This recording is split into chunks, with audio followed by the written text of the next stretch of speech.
Hi, everybody. This is Silvio Canto in Dallas, Texas on Saturday, April the 13th.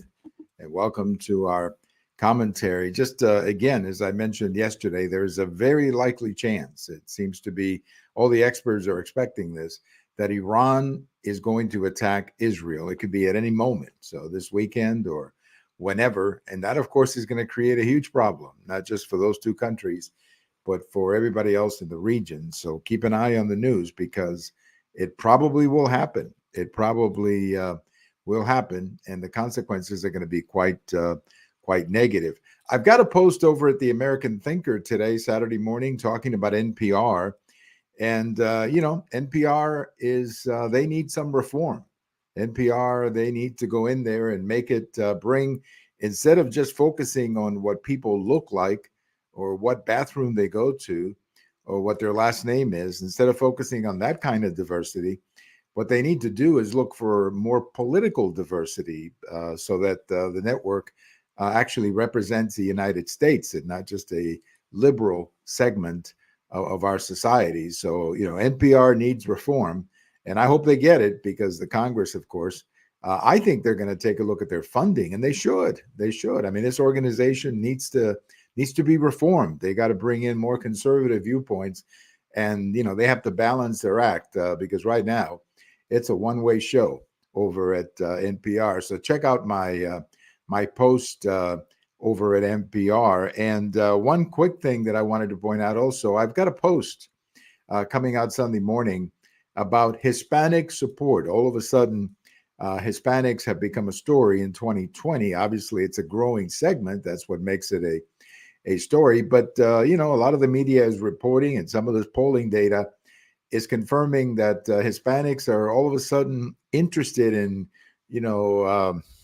support for building a wall and border enforcement. And actually, I think the media is the one late to the party. I believe that Hispanics have always been in favor of border enforcement. A lot of Hispanics, most of them came to the United States legally, like I did, and like millions of others did. And I think they take a look at this border and they take a look at this crazy idea that you show up at the border and they give you a little piece of paper to see a judge in 5 or 6 years. They look at that and they go, that's just insane. I mean, that's just utterly, absolutely insane. That's no way to run an immigration policy. And that's why they are taking the positions that they're taking. So check out my post. It'll be out Sunday morning. Well, one of the things that I have been watching and have talked about it in previous videos is that I believe that 2024 is going to be more than just Trump and Biden. I believe that this is really going to be a five-way race. And let me explain. If you look at the RCP average, this is the Real Clear Politics average of polling data. They go back for quite a few months and they give you just a simple average. At the moment, this is where it stands. Trump 42, Biden 40, Kennedy almost 10, and then between Cornel West and Jill Stein, they've got about 4, not quite 4, but between 3.5 and 4 points between the two of them. So what that means that there is 13 to 14% of the popular vote in 2024 if these projections hold out, and I think they will. If these projections hold out, you've got about 13 to 14% of the popular vote of the votes in this country that are not going to go to Joe Biden or Donald Trump, that they will find a different window to go to. Kennedy, West, Stein. Of course, most of them will go to Kennedy because he's better known and better funded than those other two. And it does look like Robert Kennedy is going to be in all 50 states. They're certainly working on it. And now that he's got a vice president, it's easier to make that happen. But if you have 13 to 14 points of the popular vote going to a combination of those three candidates, that is going to have an impact on the presidential race. And most of those 13 to 14 points, I'm going to go on the ledge. I'm going to go and say that I believe most of them are votes that would go to Joe Biden or people who would stay home. Because if you look at who they represent, I mean, Jill Stein is from the Green Party. So that's environmentalist movement. Cornel West is more of a liberal, and of course Robert Kennedy. He's not a liberal. I mean, he's got a lot of different points of view, but I think he appeals primarily to the liberal segment of the country. So most of that is going to come from Joe Biden.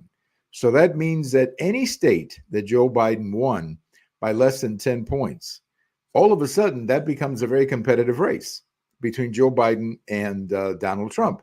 Because Donald Trump will get his 44, 45% of the vote. Let's say Colorado, he'll get 44, 45% of the vote, or Maine, or whatever.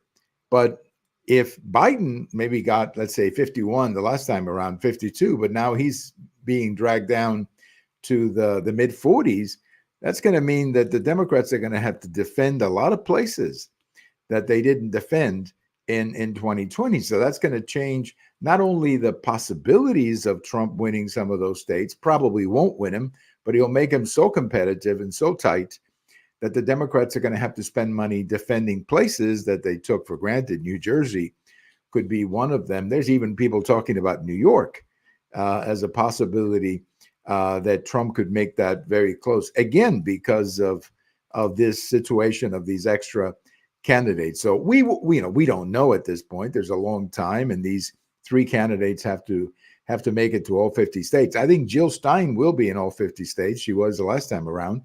And I'm pretty sure Cornel West is going to be in all 50 states, because they both represent movements or parties that already have put people in 50 states in the past. Kennedy is the one who's going to have to work at it. But either way, no matter how you look at it, when you take 14% of the popular vote and divide it into these three people, that is going to have an impact. There's no question about it. That is going to have an impact on the presidential election. Now, we have had in the past other elections where the third party had an impact. For example, you go back to, I think the biggest impact of all was 1968, when George Wallace ran as an independent and he won 5 states and got 14% of the popular vote. That was huge. That was a huge participation by George Wallace, who was a Democrat who walked away from the Democrat Party. And then, of course, in 1992, you had Ross Perot.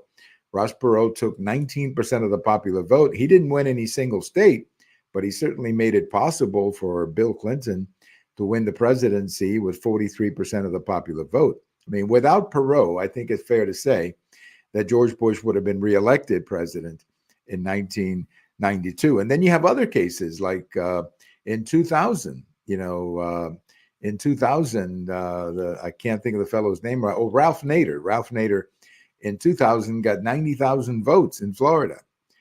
And that was many, many times more than what any event, let's say 10% of those votes had gone to Al Gore. Al Gore would have won Florida and the presidency at the same time. And then you have in the year 2016 in Michigan, you had Jill Stein winning, I think it's 20,000 votes. Well, that would have been, if had those votes gone Democrat, that would have been enough for Hillary Clinton to win Michigan. So you have all these examples.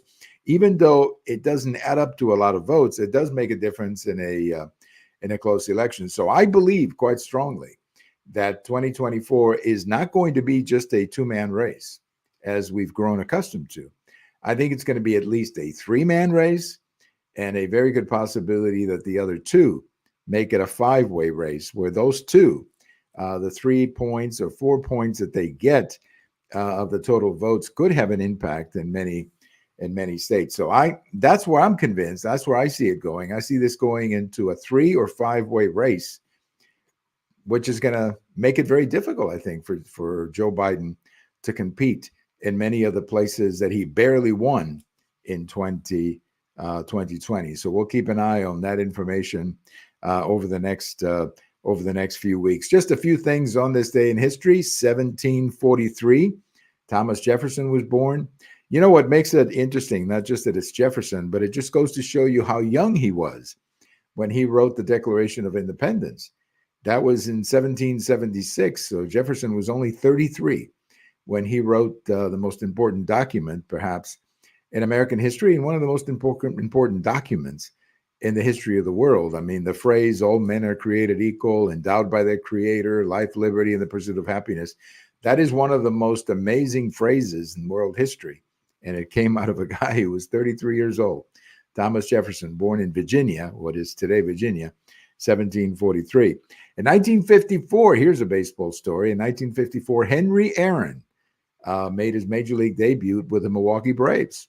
Of course, we know the rest of the story. He played ball for the next 20 years and hit 755 home runs. He was passed eventually by Barry Bonds, but at least as far as I'm concerned, he is the all-time king when it comes to hitting home runs. And in 1970, one of the most famous phrases of all time, Houston, we have a problem. Well, that was today in 1970, April 13th, 1970, when Apollo 13 said, Houston, we got a problem. And they sure did. They made it back safely, thank God.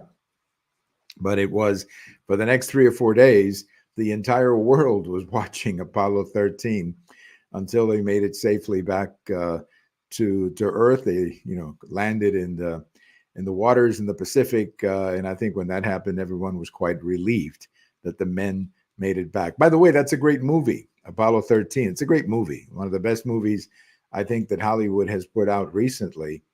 And of course, I'm old enough to remember the movie, but I'm old enough to remember Apollo 13 and watching on TV much of the story. The whole world came together. That's the thing that has always amazed me. The whole world came together in such a way to follow what these three men were doing. And that was beautiful to watch, to say the least. Thank you for listening. Thank you for watching. Have a great weekend, and we'll talk to you later. This is Silvio Canto in Dallas.